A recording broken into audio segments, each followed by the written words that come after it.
Happy Sunday, my degenerates and responsible adults who pretend they're not degenerates. Welcome to the first real full contact week where Wall Street stops doing that New Year thing where everyone's optimistic for 72 hours and then the bill finally arrives. Because this week we've got big banks starting earnings season. CPI, PPI, and retail sales, the holy trinity of the Fed is watching. Oil is still moving like it's got a Twitter account, and Nvidia basically telling Tesla, cute robo-taxi, we'll go ahead and take it from here, buddy. So yeah, if you were hoping for a calm week, respectfully, go buy a candle and do some yoga. Now, let's set the stage. The records are high, but the vibes are very much weird. Let's just start with the scoreboard here. The market just put up fresh record closes like it's trying to impress a date. Dow, S&P, NASDAQ, they're all higher. Tech led, again. Are we surprised there though? Because in America, we don't fix problems, we outsource them to a GPU. That's the USA way now. But underneath the record highs, the vibe is a little tight jeans at Thanksgiving. It's holding, but one wrong move and the button becomes a projectile. Here's why. Traders are basically pricing the Fed holding steady at the end of the month, but this week's data can still ruin everyone's day. And earnings start with banks, which is always fun because they show up like, we made money, and also we might be the economy now. So, yay! But I digress. Let's go ahead and talk about our first story of the day. Earnings season is opening up, baby. Banks go first. On Tuesday, we're getting JP Morgan plus BNY Mellon. Wednesday, we're getting Bank of America, Wells Fargo, and Citi. And Thursday, we're getting Goldman, Morgan Stanley, and TSMC like the final boss. Now, why do banks matter exactly? Well, it's because banks are basically the financial EKG of America.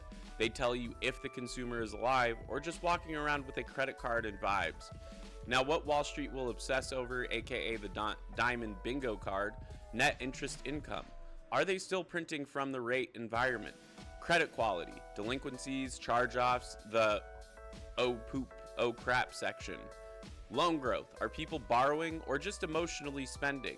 Trading plus deal activity, is Wall Street back to being Wall Street? JPM is always the tone setter. Jamie Dimon walks out like, I will now read the economy's horoscope. And the market listens because apparently he's the only adult in the room. The real storyline though, if banks guide cautiously, the market starts thinking, cool, so the economy is fine until it isn't, apparently? Sure. Either way, volatility, it's sitting there like a cat near a glass of water that's at the edge of the table. Is it going to knock it over? I guess we're going to have to wait and see. Now let's talk about inflation week. We get CPI, PPI, plus retail sales, right? So those are like the main things that we're getting this week. And it's basically DataFest 2026 featuring Travis Scott. And every print is a potential rate narrative reset. On Tuesday, we're getting CPI. That's what we like to call the Consumer Price Index. Markets want Goldilocks, not too hot, not too cold. If CPI comes in hot, the yields are going to jump. Tech gets bonked. Everyone starts screaming, sticky inflation. If CPI comes in cool, the markets party, unless it looks like demand is collapsing. Wednesday, we're getting PPI plus retail sales. PPI tells you if inflation is brewing upstream like a villain origin story. Retail sales tells you if the consumer is still spending or finally tapped out like, I bought DoorDash 3 times yesterday. So here's the game. Hot CPI plus strong retail sales equals the Fed stays higher for longer. Cool CPI plus weak retail sales equals rate cuts back on the menu. Mixed prints, everyone argues on TV like nothing changes. Oh, and don't forget this. The Fed doesn't care about your feelings. They care about inflation and employment, and they'll break your portfolio to fix either. Now, let's talk about Venezuela, because oil is moving again. Oil climbed this week as markets digest the Venezuela shock, and whenever oil moves on geopolitics, it's never quote-unquote cute, and it's never quote-unquote fun. It's always, hey, inflation, remember me? What matters for the markets though, if crude keeps grinding higher, CPI gets harder to cool. Energy stocks catch a bid, airlines and transport start sweating. And the Fed's quote-unquote mission accomplished moment gets delayed like a Spirit flight. Oil is the world's oldest jump scare. You think you're safe, then OPEC, a pipeline, or a headline pops out of the closet. Now, we have an interesting development with Greenland as well. Is this national security or oil fan fiction at this point?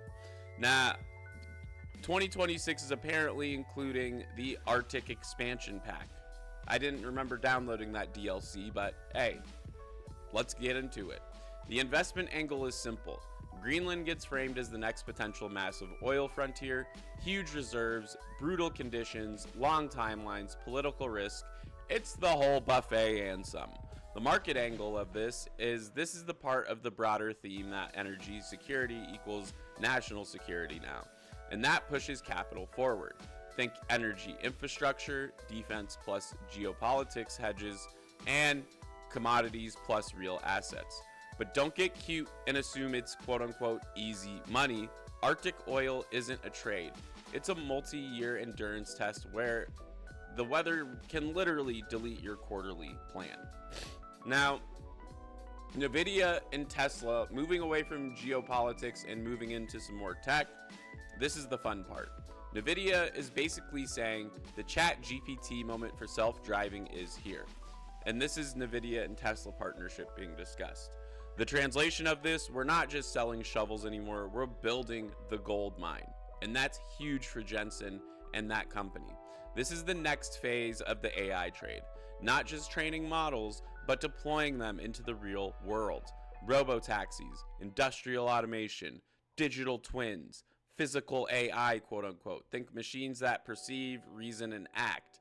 And the market implication here is huge. If Nvidia convinces investors to become the quote unquote operating system for autonomy, it strengthens the AI capex flywheel. If its hype and timeline slip, the markets start asking, so when does AI pay for dinner exactly? The bill's coming up. Interesting. And yes, that question is coming for everyone in 2026.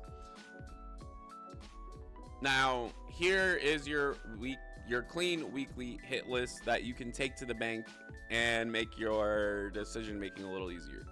So on the earnings front, we got big banks plus TSMC, JP Morgan, BAC, Wells Fargo, Citi, Goldman Sachs, Morgan Stanley, watch guidance, credit plus consumer plus trading plus NII. TSMC is the AI supply chain heartbeat. On the macro front, we're getting CPI Tuesday, PPI plus retail sales Wednesday, and if inflation surprises, expect rate narrative volatility. On the geopolitics and oil front, Venezuela ripple effects plus crude trend, oil up equals inflation harder to cool. And then AI and autonomy. Nvidia, physical AI narrative versus Tesla, Waymo reality check. The market wants proof, not just vibes anymore. And that's the week ahead. Banks telling us if the consumer is alive, CPI telling us if prices are still possessed, oil reminding us geopolitics is undefeated, and Nvidia trying to turn cars into thinking machines, which is great because humans have clearly stopped trying. All right, that's it for this week. If you liked this video, if you're excited for this week, go ahead, smash that like button. Make sure you subscribe to Trades and Gains today. Also, make sure you sign up for Investor Central Club and use Stacks Apex, all one word, to get 20% off your first month. Best options flow software. We have some exciting updates coming out that'll make it even easier to find those winning plays. I hope you all have a great rest of your day and happy Sunday. Let's go win some money on Kalshi now. And yeah, I'll see you guys in the next episode.